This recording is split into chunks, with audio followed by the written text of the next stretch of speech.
Hi, today I'll be analyzing the poem Fire and Ice by Robert Frost.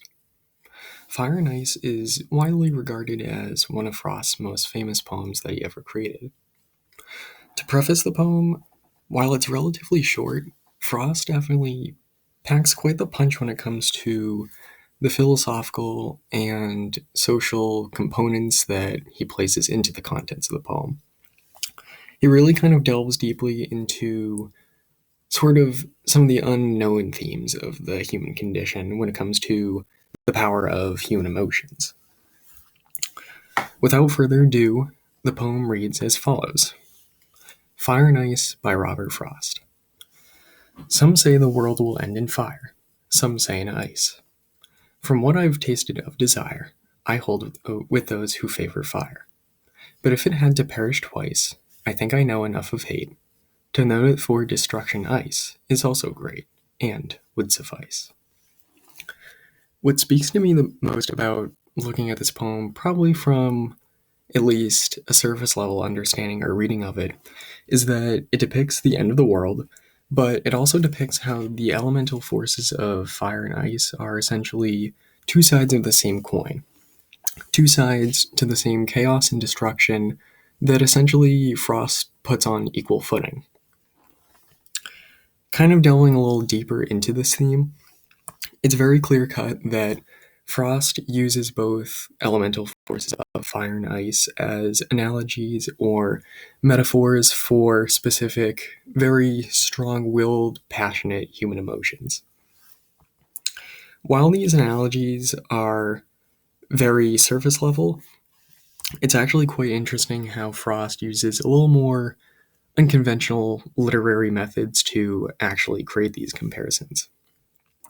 Specifically looking at lines 3 and 4, it's very clear that Frost uses a comparison between the human emotion of desire and passion to be synonymous with the elemental force of fire.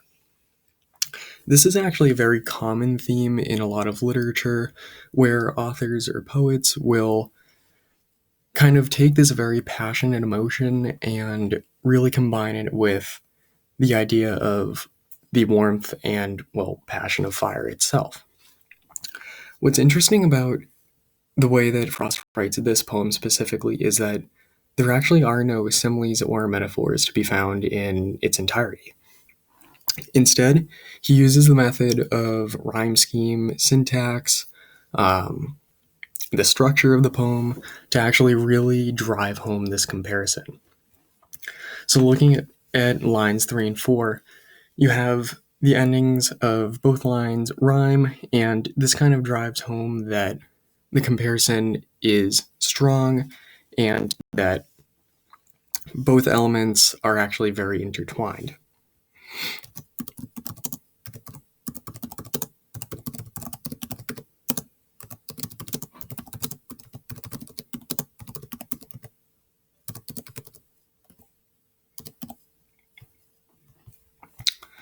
Kind of going off this, Frost also does a very similar thing to ice and anger and hatred. In the second half of the poem, looking more at lines 6 and 7, Frost kind of does a very similar thing with the first comparison as well. What's different about this one is that one would think that looking at like classical literature and other poetry, that hatred and anger can actually be very intertwined with fire as well. But what Frost does here is a little bit of the opposite, where he actually taps into the idea of anger and hatred being, well, very metaphorically cold and icy.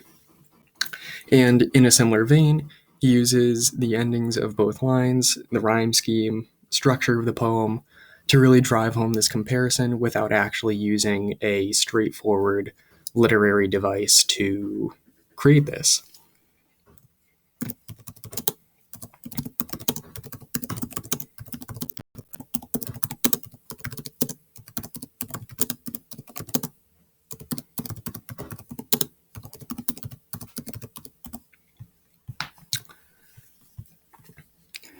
What's interesting about this poem as well is that while it's also relatively short, each line is actually very choppy and very straightforward, clear cut as well.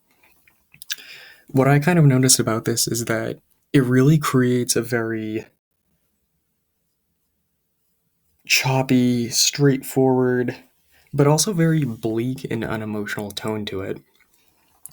And to kind of ground this thinking with the history behind the poem, Robert Frost wrote this roughly a decade after World War One. And at this time period in history, authors, poets, philosophers, anybody critically thinking about this time period and writing or thinking about kind of the state of the human condition after the war would have really created a very bleak and reflective tone about sort of the self destructiveness of humanity.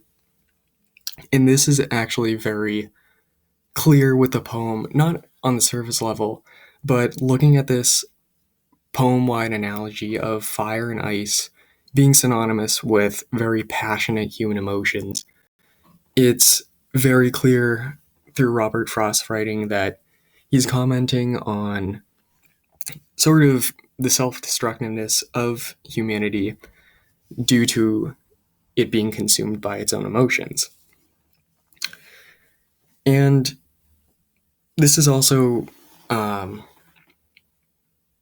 very clear with the fact that these two emotions he actually puts on equal footing, especially with the line, if the world had to perish twice. Here, Frost makes it very apparent that these two forces are equal to one another, are synonymous in their destructive capabilities, but yet rounding back to the idea that they're two opposite sides of the same coin. These two emotions are very different, but can have very similar consequences.